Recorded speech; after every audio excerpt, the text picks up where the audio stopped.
hindi ka natakot. Ako din ako takot. Gusto ko yung mga ganito. Tongue up lang, press mo lang yung muna. Ganito lang. Pag humila, ganyan lang. Tapos mas mabigat lang ng konti sa left. Oo. Pero pag hinila ka, squat ka. Huwag mo i-straight yung tuhod mo na parang pinuli ka. Kailangan ito lang, oh. Squat ka lang. Tapos shoulder down, yuko ka ng konti. Huwag ka mag-did back. Okay? Tapos, hayaan mo lang siya humila sa'yo. Ang gagawin mo sa kamay mo hawak. Sige, ate. Dito, ate. Tapos dito siya, tapos yan lang. Yan lang na. Sakto lang. Oh my God. Oo. Pero bawal mo alis. Inaabit na ito eh!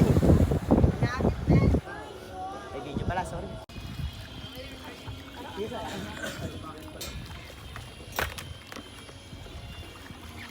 Tapos, punta ka ng konti sa may bandang right side.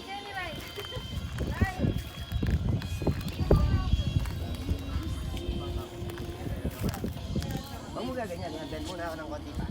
Yan. Yan, yan lang yung position ng ball mo. Huwag mo babaguhin yan. Yan, ganyan lang na. Plus toe up lang, plus lang ng konti sa inyo. I-request ko nga ako mag-video, isa lang.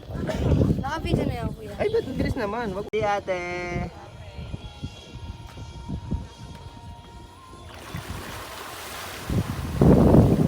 Hindi lang. Ha! Ha! Oh my God! Ano si Tito? Ha! Ano si Tito? Ayun o. Sabi ko sa'yo, ako na kailangan mag-video eh. Hindi pa alam.